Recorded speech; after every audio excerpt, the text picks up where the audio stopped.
خان صاحب، میرے دوست اور اس کمیٹی کے ممبر محترم جناب عباس صاحب، تمام علماء و ذاکرین، شہ نشین تشریف فرما مولانا نقی علی صاحب، ڈاکٹر نثار حسین آغا صاحب، مولانا ابو طالب صاحب، مولانا عابد بلگرامی صاحب، مولانا رضا عباس صاحب، معزز حاضرین اکرام، بزرگان ملت، میں سب سے پہلے آپ تمام کو اس خوبصورت عبادت خانہ حسینی کے افتتاح پر مبارکباد دیتا ہوں، اور خاص طور سے یہاں کی انتظامیہ کمیٹی کے ذمہ داروں کو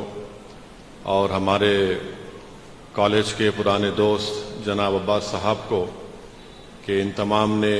بڑی محنتیں کی اس عبادت خانہ حسینی کی تعمیر کے لیے، اور مجھ سے کئی مرتبہ ان تمام ذمہ داروں نے، خاص طور سے عباس نے بہت ملاقاتیں کی بلدیہ کے عہدیداروں سے، پھر کئی مرتبہ میں منسٹر جناب کے ٹی راما راؤ وزیر بلدی نظم و نقش سے بھی ملاقات کیا تھا اس عبادت خانہ حسینی کی تعمیر کے سلسلے میں، اور الحمدللہ یہ حیدرآباد کے لیے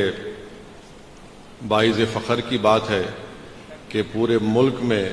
یہ سب سے بڑا عبادت خانہ رہے گا انشاءاللہ۔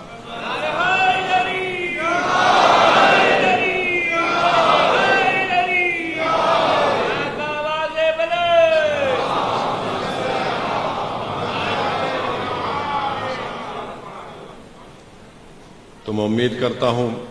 کہ انشاءاللہ تعالی جس نیک مقصد کے تحت آپ تمام نے اس عبادت خانہ حسینی کو تعمیر کیا، اللہ سبحانہ و تعالی آپ کے اس تمام نیک مقاصد میں آپ کو کامیابی دے، اور خاص طور سے میں آپ سے اپیل بھی کروں گا کہ آپ دعا فرمائیے کہ ہمارے دوست عباس صاحب کو اللہ شفا دے، اللہ کے رسول صلی اللہ علیہ وسلم کے صدقہ طفیل میں، حضرت عباس کے صدقے میں ہمارے دوست کو اللہ صحت دے، شفا دے۔ وہ تھوڑے دن سے بیمار ہیں، اور انشاءاللہ تعالی مجھے یقین ہے کہ عباس اس بیماری پر کامیابی حاصل کریں گے، اور پہلے سے زیادہ اس عبادت خانے کی اور آپ لوگوں کی خدمت کرتے رہیں گے۔ عزیزان ملت اسلامیہ، یہ ماہ رجب بھی ہے، اور الحمدللہ شیر خدا کی پیدائش کا دن بھی ہے، اور اس سلسلے میں میں تو صرف یہی کہوں گا کہ اللہ کے رسول صلی اللہ علیہ وسلم نے یہ دعا فرمائی تھی کہ یا اللہ، میں علی سے محبت کرتا ہوں، جو اس سے محبت کرے تو اس سے محبت کرے۔ اللہ کے رسول صلی اللہ علیہ وسلم نے دعا فرمائی کہ اللہ، جو علی سے دشمنی کرتا ہے تو اس سے دشمنی کر۔ میرے عزیز دوستو، بزرگوں، معزز علماء کرام تشریف فرما ہے، معزز ذاکرین بھی تشریف فرما ہے، میں ان کے درمیان میں لب کشائی کر رہا ہوں۔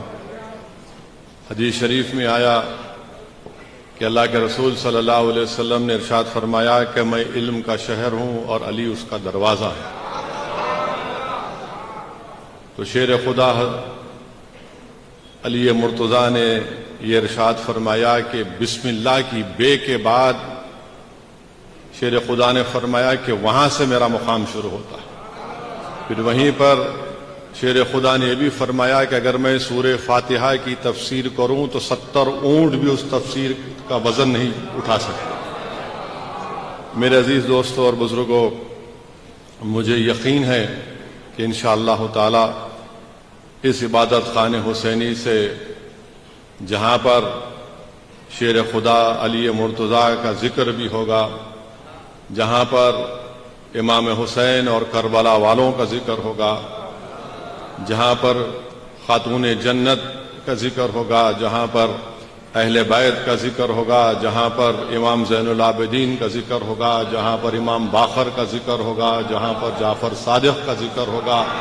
جہاں پر امام رضا کا ذکر ہوگا،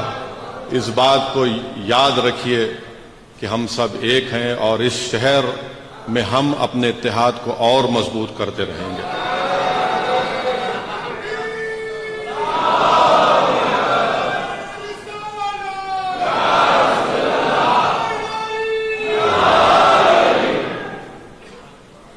اور جو حدیث شریف میں آیا ہے کہ جو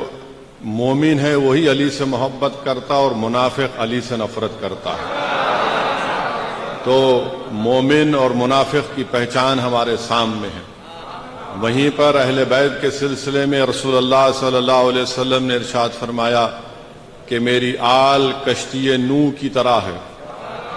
جو اس میں سوار ہوا اور اہل بیت کے دامن کو تھام لیا وہ بچ گیا، جو نہیں سوار ہوا وہ ہلاک ہو گیا۔ اور امام جعفر الصادق نے فرمایا کہ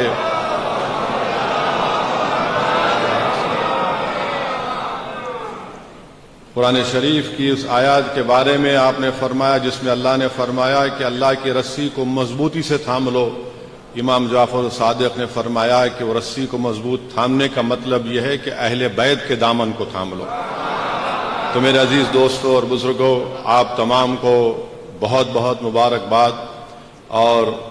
یقیناً ایک بہترین اور خوبصورت عبادت خانہ یہاں پر آپ تمام نے اور خاص طور سے کمیٹی کے ذمہ داران نے اس کو بنایا ہے، اور جہاں تک مجلس اتحاد المسلمین کا تعلق رہا ہے ہم ہمیشہ آپ کے ساتھ تھے اور انشاءاللہ ہمیشہ ساتھ رہیں گے۔ اور میرا ماننا یہ ہے کہ مسلمانوں میں اتحاد اگر ہوگا تو صرف اور صرف اہل بیت کی محبت پر ہو سکتا ہے،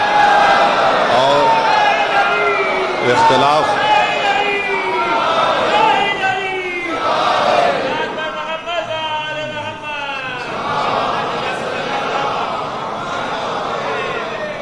اختلافات عقیدے پر مسلک پر ہو سکتے ہیں مگر اہل بیت کی محبت پر اختلاف نہیں ہو سکتا۔ تو اسی موضوع پر، اسی چیز پر ہم تمام کو اپنے آپ کو جڑنا ہے، اور میری یہ خوش قسمتی رہی کہ آج سے چند مہینے پہلے مجھے نجف اور کربلا جانے کا بھی موقع ملا، اور الحمدللہ میں جب شیر خدا کی بارگاہ میں پہنچا تو وہ جو کیفیت مجھ پر طاری ہوئی تھی میں اس کو بیان نہیں کر سکتا۔ اس کے بعد پھر ہم کو ہمارے دلی کے سپریم کورٹ کے دوست ہے، وکیل ہے نظام پاشا کے ساتھ ہم کربلا گئے۔ وہاں پر جب پہنچے تو وہاں کا ایک اور ہی منظر تھا۔ بہرحال عزیز دوستوں اور بزرگوں، یہ جو دین ہم کو ملا ہے، حضرت علی کی محنت، حضرت علی کی قربانی، ان کی شہادت، امام حسین کی شہادت، اہل بیت کی شہادت سے دین ہم کو ملا ہے، اور اس دین کے لیے ہم کو ضرورت پڑی تو ہم ماضی میں بھی ہم نے اپنا سب کچھ قربان کیا اس دین کی عظمت کے لیے، اور انشاءاللہ تعالی مستقبل میں بھی اگر کوئی ہمارے اتحاد کو چیلنج کرے گا تو ہم علی کے نام لیوا ہیں، اہل بیت کے ماننے والے ہیں، ہم اپنے اتحاد کو مضبوط رکھیں گے۔ پھر سے عباس آپ تمام کو بہت بہت مبارکباد، اور انشاءاللہ تعالی جب کبھی بھی آپ کو کسی بھی چیز کی اگر ضرورت پڑے، مجھے یقین ہے کہ آپ لوگ اس چیز کو جب اتنی بڑی خوبصورت عمارت کو تعمیر کیے ہیں تو انشاءاللہ تعالی یہ کام اور آگے بڑھتا رہے گا۔ مجلس آپ کی پارٹی ہے، اس کو آپ نے اپنی دعاؤں سے، اپنے خون سے، اپنے آنسوؤں سے مضبوط کیا ہے، اور ہم آپ کی خدمت کرتے آئے اور خدمت کرتے رہیں گے، آپ کے درمیان میں تھے، اور اللہ سبحانہ و تعالی جب تک ہم کو زندہ رکھے گا ہم قوم اور ملت کے اتحاد کے لیے، اس کی مضبوطی کے لیے کام کرتے آئے اور کام کرتے رہیں گے۔ بہت بہت شکریہ۔ السلام علیکم ورحمۃ اللہ۔